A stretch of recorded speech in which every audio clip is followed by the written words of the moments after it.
Everyone, this is Bushra Khan. Welcome to RNN। नाजरीन, आज 10 जून है और जो कौमी असेंबली में बजट पेश किया गया है पाकिस्तान के 2025 से 2026 के नए माली साल के लिए, वो मेरे सामने इस वक्त मौजूद है।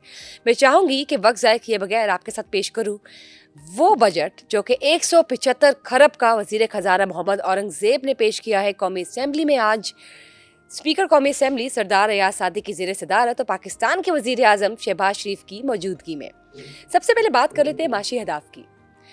जब हम बात करते हैं इक्तिसादी तरक्की की शरह की तो उसमें 4.2% तक का इजाफा। इसके अलावा जब हम बात करते हैं इन्फ्लेशन की तो उसमें 7.5% तक का इजाफा। इसके अलावा प्राइमरी सरप्लस GDP 2.4% तक। लेकिन अब मैं बात करूंगी कि पाकिस्तान की आवाम के लिए किस हद तक रिलीफ मिला है। सबसे पहले चले बात कर लेते हैं सरकारी मुलाजिमीन की।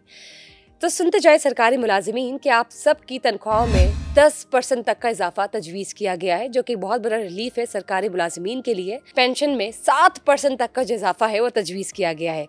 लेकिन इसके साथ साथ मैं बताते चलूँ उन तमाम पेंशनर्स को जो कि एक से ज़्यादा पेंशन एट अ टाइम ले रहे हैं, अब गवर्नमेंट ने एक नया रूल बनाया है जो कि तजवीज़ किया है आज के बजट में कि एट अ टाइम आप एक ही पेंशन ले सकते हैं। और अगर आप 2 या 2 से ज़्यादा पेंशन ले रहे थे तो अब आपको दोनों में से एक ही पेंशन चूज़ करनी होगी। इससे ज़्यादा आप एट अ टाइम नहीं ले सकते, 1 पेंशन एट अ टाइम।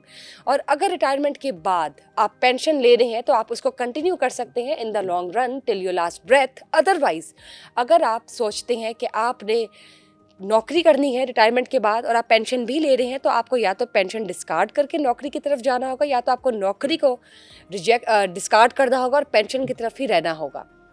दूसरी जानब जब बात कर लेते हैं ऑनलाइन शॉपिंग की, ये ऑनलाइन शॉपिंग का ज़माना तो आप सब देख सकते हैं 2025 का ज़माना है, ई कॉमर्स है, डिजिटलाइज्ड ईरा चल रहा है। इस पे 18% तक सेल्स टैक्स आयद हो चुका है। चलिए आइए अब हम चलते हैं गाड़ियों के टैक्स की जानब। तो गाड़ियों पर भी जो सेल्स टैक्स आयद हुआ है वो 18% है। पेट्रोलियम मसनूआत के हवाले से बात कर लेते हैं तो तकरीबन 2.5 रुपये फ़ी लीटर लेवी जो है उस पर इजाफा हुआ है। और नाजरीन, जायदाद की खरीदारी, रियल एस्टेट इंडस्ट्री के हवाले से क्या खुशखबरियाँ हैं ये भी जानते हैं, क्योंकि रियल एस्टेट इंडस्ट्री जो होल्ड करते हैं, रियल एस्टेट इंडस्ट्री जो चला रहे हैं पाकिस्तान में, उनको काफ़ी गिले शिकवे थे, बहुत सी चहमगोइयाँ चल रही थी कि आखिर इस बजट में उनके लिए कोई रिलीफ है या नहीं।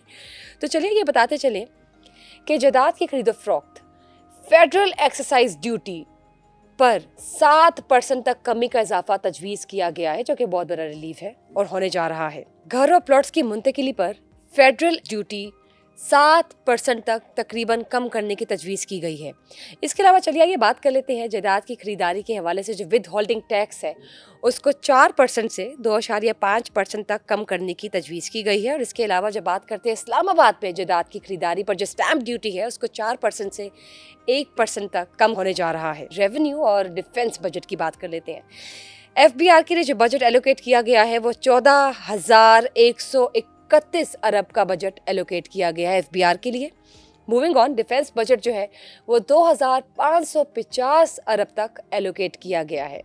नाजरीन, एक और बात आपको बताते चलूँ, शरीके हाथ जिनके इंतकाल कर गए हैं उनको फैमिली रिलीफ जो मिल रहा है, उनको जो फैमिली पेंशन मिलेगी वो नेक्स्ट 10 ईयर्स तक मिलेगी। उनको 10 साल की मुद्दत दी गई है कि अगर उनके शरीके हाथ इंतकाल कर जाते हैं तो जो फैमिली पेंशन है वो अगले 10 साल की मुद्दत तक मिलेगी, उसके बाद नहीं मिलेगी। नाज़रीन, जैसे कि मैंने आपके साथ बजट पेश किया है, 175 खरब का बजट है जो कि नए माली साल पाकिस्तान का 2025 से 2026 का है, जिसको मैं सिंपल वर्ड्स में और अगर आपके साथ शेयर करती हूँ तो 17,573 अरब का ये बजट है जो कि आज कौमी असेंबली में पेश किया गया है 10 जून को। इस बजट के बाद पाकिस्तान का अगला साल रिसेशन का होगा या पाकिस्तान की जो इकोनॉमिक कंडीशन है उस पर कुछ हद तक स्टेबिलिटी आएगी कि नहीं, और पाकिस्तान की जो आवाम है उनको जो रिलीफ मिलने जा रहा है उससे वाकई उनको रिलीफ मिलेगा या नहीं, ये सब बातें अभी भी गूंज रही है। चहमगोइयाँ और टॉक्स अभी भी चल रही हैं, लेकिन अभी मामलात और बातें यहाँ पर ख़त्म नहीं होती। मज़ीद डेवलपमेंट, मज़ीद अपडेट्स इस हवाले से क्या है, ये जो बजट पेश हुआ आज कौमी असेंबली में, ये आपके साथ हम शेयर करेंगे। लेकिन देखते रहिए RNN प्लेटफॉर्म। कल तक के लिए दीजिए इजाज़त, फिर मुलाकात होगी। Bye bye.